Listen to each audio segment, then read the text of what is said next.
Esperei pacientemente pelo Senhor, e Ele se inclinou para mim e me ouviu quando clamei por socorro. Tirou-me de um poço de perdição, de um tremedal de lama, e colocou-me os pés sobre uma rocha, e me firmou os passos, e me colocou nos lábios um novo cântico, um hino de louvor ao nosso Deus. Amado ouvinte, quem te fala é uma testemunha do poder de Deus.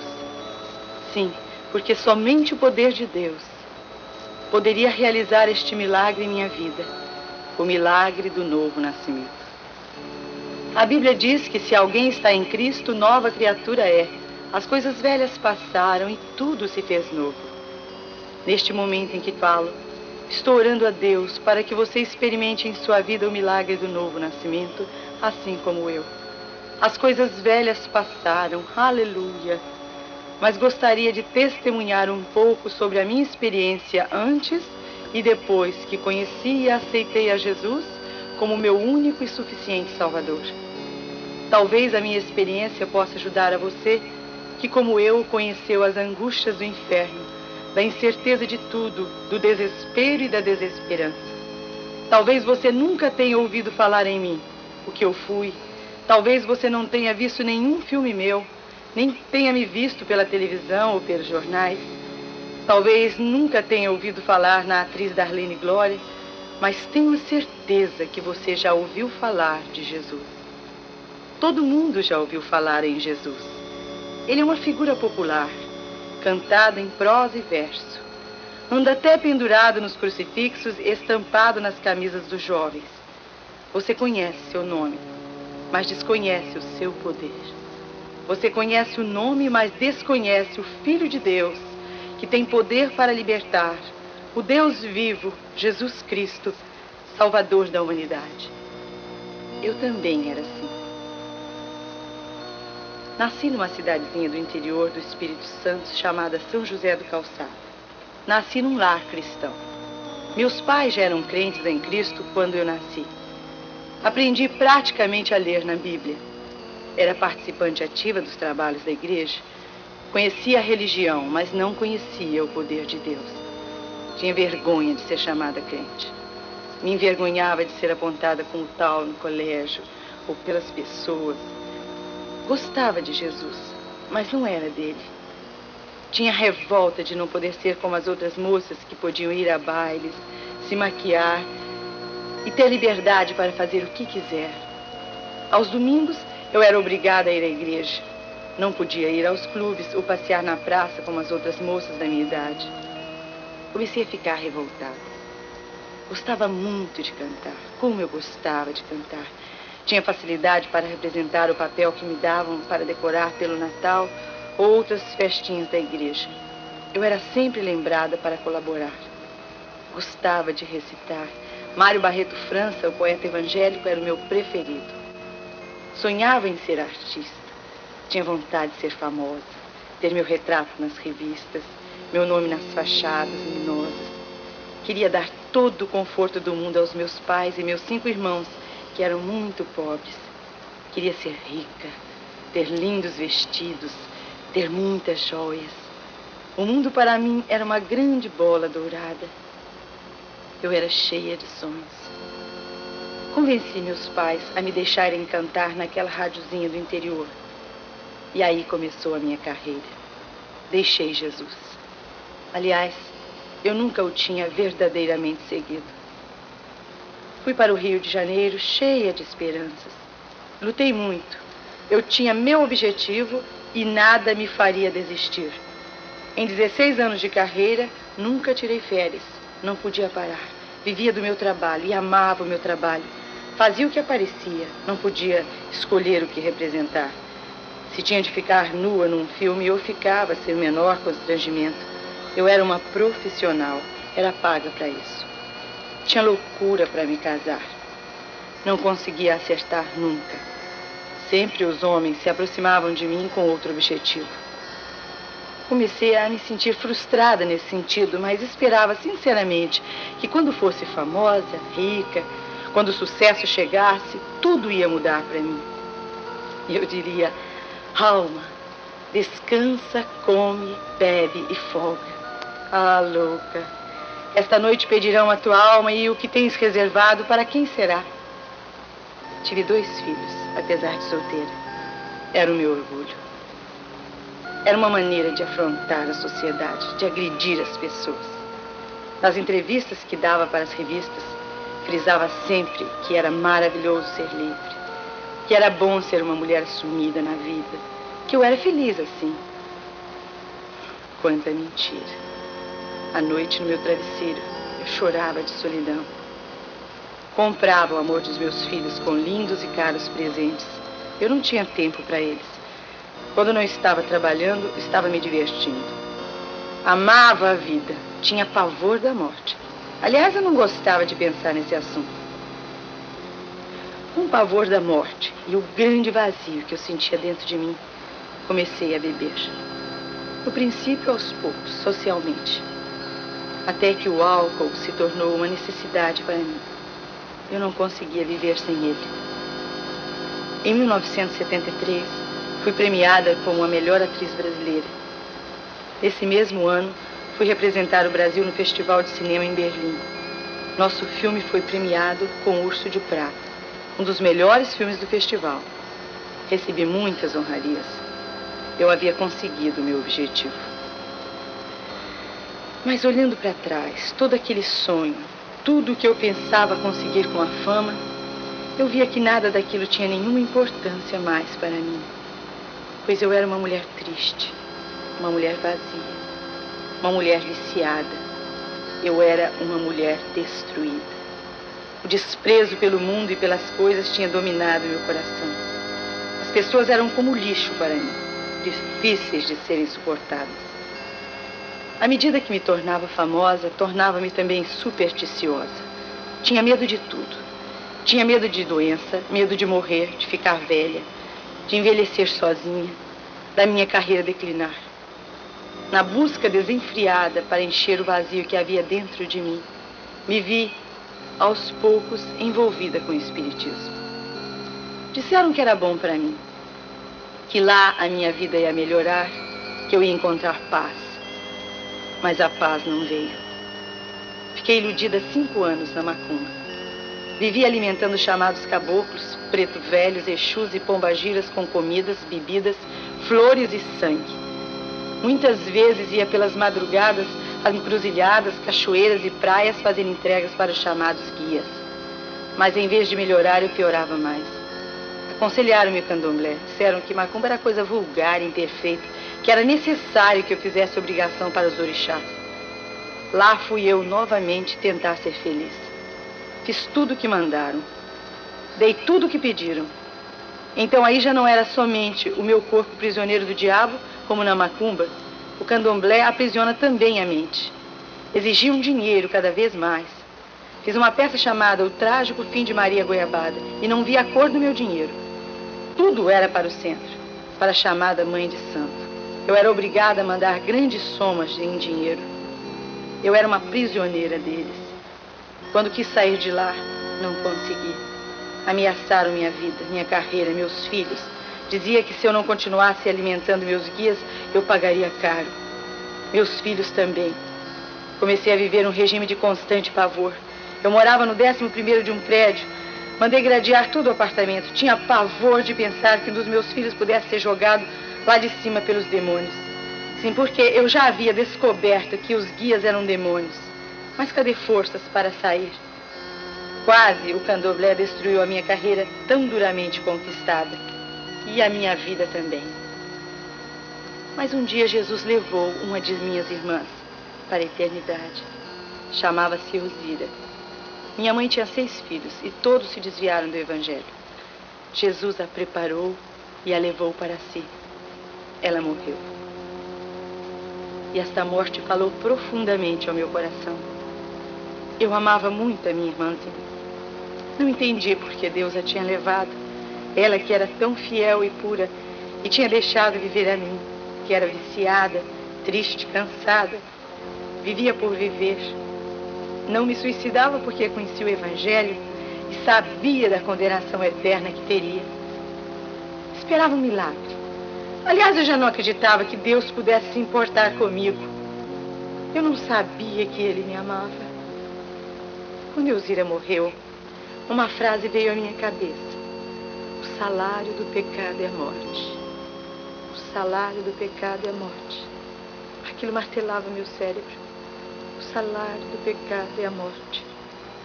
Uma semana depois desse golpe, perdi minha melhor amiga, a Leila Diniz. Colega de profissão, companheira de desespero. Companheira da noite, dos pileques. Companheira descrente, do deboche, do palavrão. Éramos unidas. Pensávamos iguais.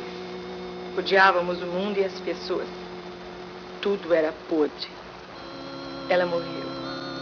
Foi demais para mim. Chorava agora 3 grandes amigas. Glauce Rocha, minha professora de arte, que também já havia morrido há algum tempo. Foi outra coisa que me tocou profundamente, porque eu vi a morte chegando. Que solidão. E a frase martelava na minha mente. O salário do pecado é a morte. Comecei a ver a morte de perto. Conheci o tóxico. O álcool era pouco. Criava para mim mesma um mundo onde ninguém penetrava. Eu estava só. Fui parar 2 vezes em um hospital de loucos. Andei pelo Vale da Sombra da Morte. Uma dessas crises eu estava filmando em São Paulo, hospedada no melhor hotel. A atriz super premiada. No entanto, certa noite vi passar uma barata. Tive inveja dela. Ela não sofria, não tinha dores, não precisava de comprimidos para dormir como eu, de um drink para aguentar o dia, de um cigarro de maconha para tentar ser feliz.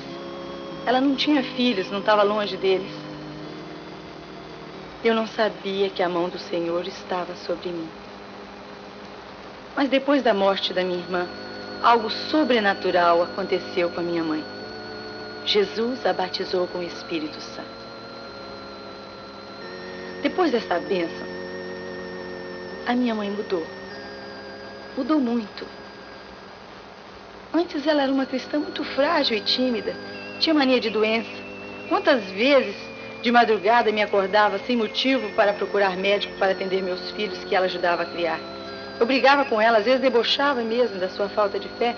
Eu dizia: mamãe, eu não sou crente como a senhora, mas tenho mais fé. Onde está seu Jesus?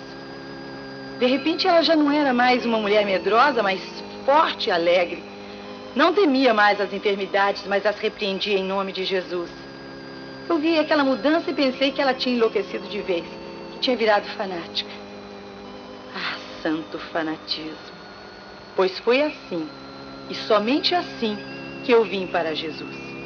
Somente um poder sobrenatural podia me tirar do inferno onde eu estava. Pois laços de morte me cercavam e angústias do inferno se apoderaram de mim. Caí em grande tribulação e tristeza. Eu não criei em nada, mas mamãe estava orando com o rosto no chão a Jesus por seus filhos. E o Senhor começou a salvar, um a um, até chegar minha vez. Ela começou a falar desse poder para mim. Resolvi confessar tudo. Eu disse: mamãe, estou prisioneira no candomblé. Ela respondeu: Jesus liberta. Eu disse: os guias vão me matar. Ela disse: não, o sangue de Jesus tem poder. Eu disse: tenho todos os vícios. Ela disse: Jesus te ama, Jesus te liberta. Eu disse: estou doente. Ela disse: Jesus te cura. Eu disse: mamãe, eu estou morta. Ela disse: você pode nascer de novo. Desci aquele porão daquela igreja evangélica numa segunda-feira, 24 de agosto de 1974, mais por curiosidade. Estava acostumada ao chegar aos lugares a ser alvo de todas as atenções, mas naquele lugar as pessoas muito simples pareciam estar ligadas somente em Deus, falando alto: glória a Deus, aleluia, cantando hinos, e alguém na frente falava do amor de Jesus. Eu ouvi aquelas mensagens, mas tudo aquilo estava distante demais para mim. A certa altura do culto, começaram a cantar com muito entusiasmo um hino que dizia: segura na mão de Deus, segura na mão de Deus e vai. Naquele exato momento, uma coisa nova começou a surgir dentro de mim. Uma esperança, pensei. Quem sabe pode haver uma saída para mim. Uma resposta para as minhas incertezas. Um alívio para as minhas dores. Quem sabe Jesus tem poder mesmo para me libertar da amargura, do nojo, do medo, da angústia. Será que Jesus me aceitaria? A mim tão solitária e tão pecadora?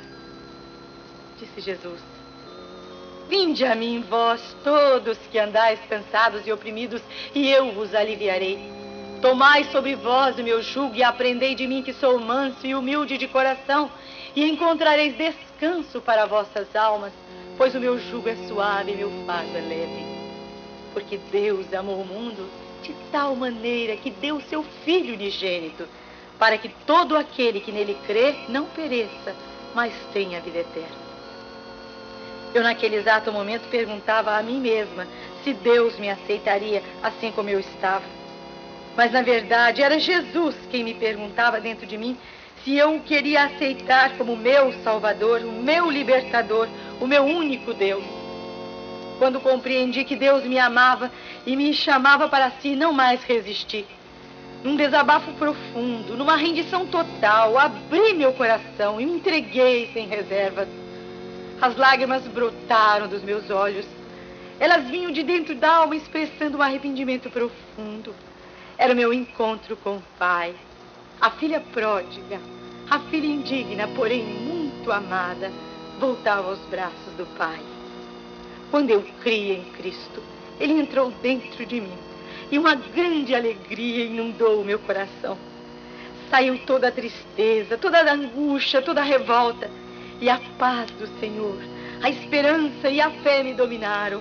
Jesus me libertou, aleluia!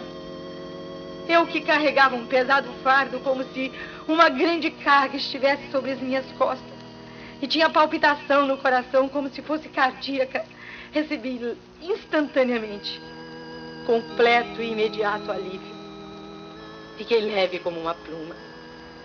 Ah, que experiência maravilhosa, que coisa gloriosa é o milagre do novo nascimento. Eu dizia: Jesus, eu não gostaria que esta alegria saísse jamais do meu coração. E esta alegria nunca mais saiu. Naquela noite fui para casa, uma nova criatura. Darlene Glória havia morrido. Nasci Helena, serva de Jesus.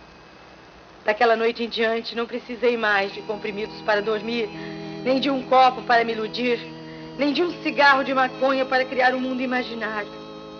Eu era uma mulher feliz, finalmente livre, como diz a palavra de Deus.